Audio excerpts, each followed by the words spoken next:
Welcome back. I'm Curtis Smith, and we've been receiving some mail from some of our northern New Mexico viewers. The first one of these questions asked us was from Charlie in Edgewood.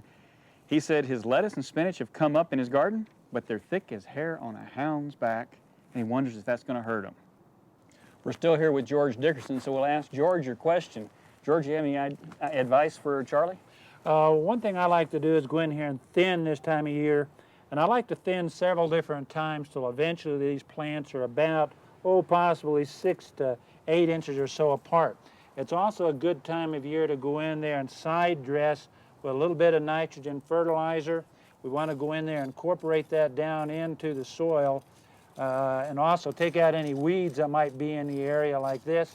And then I also like to put in a little bit of dry bluegrass clippings, but you could use straw or something like this. And what that does, it helps cool the soil off since it's an organic mulch. It also helps conserve moisture and helps control annual weeds. Well, Charlie, that ought to help you with your garden plants. George, we got another question from Grace here in Albuquerque, and she said she's got a small garden, but she likes cucumbers. The problem is the cucumbers smother everything else out in her garden. She wondered if you had any tips for her.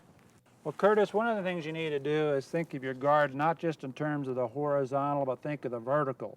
And what you can do with a cucumber plant is train it up some type of a fence like this. I put in this hog wire up here, up this fence like this, and you can just dig a little hole down in here like this. Take your little transplant. I started this grand transplant out in my windowsill, actually, I think, just using an old coffee cup like this. Put that little transplant down in there, pile that soil up around it, firm it in there well, water it good, and then train that plant up the side of your wall. That way it doesn't take up quite so much room in your garden. And those cucumbers will just hang down here. When you're ready, you just go out there and pick them. The other option that you can use is to use direct seed.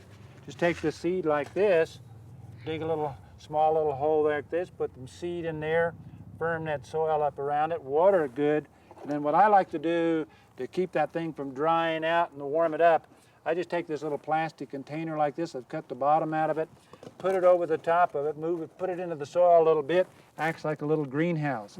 And when it comes up, you need to remove that so it doesn't fry that plant underneath. If it's a little bit warm, all you got to do is just take the lid off. If it's really warm, take the whole thing off. Well, George, James in Belen said he's got a really good crop of apricots this year. He wonders what he needs to do to make sure he gets some nice, juicy apricots this year finally. Well, Curtis, first of all, he's probably pretty lucky that he had apricots this year, because apricots normally only produce about every 5 years because of frost that we had, these early frosts. But this year we now see a number of different plants out there that have gone ahead and produced, but you can still see some frost damage on this because it looks like it's got a little fruit there, but if you touch it, it comes off there real easy. It hasn't set well, which means it didn't get good pollination or got damaged in some way. But these larger ones are set pretty good, and even so, you want to space these about a couple inches or so apart. And what that's going to do is allow all the nutrients that come up from the root system and water and all that to be concentrated in these few that you leave on the plant, so you get a nice juicy apricot. I'll give you the juicy one that he was asking for. That's right. Well, it's good to have apricots every once in a while, right. And you want the best you can get. And you also got to supply some for the birds. That's right, they'll get some. Well, and Jane writes from Santa Fe and tells us that her lilac is blooming now, and she wonders when will it be the right time to prune it.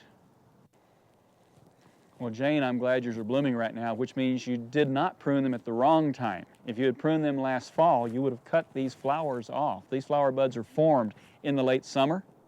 So the time to prune a lilac is after they finish blooming, which means pretty soon now, but not yet. You can be cutting some now to take them inside, put them in a vase, use them for fragrance and color inside the house. And so you can cut them just at the base of a stem. You can take a fairly long stem if you want. And it's a good thing to be doing for that. But the main pruning you'll do after they bloom. Don't prune in the fall. And for lilac, sometimes, now this one's in really good shape, it doesn't need it, but when they start getting old and leggy, sometimes you want to prune them right at the ground and encourage new stems to come from the ground. That's called rejuvenation pruning. That's a good type of pruning for a lilac and some other shrubs that branch from the ground. So there are a number of ways you can prune it. One, the cuttings to take inside. The other, the rejuvenation, or cutting it back just to get it out of the way. but the key is when? Not quite yet, but soon. Thanks for asking.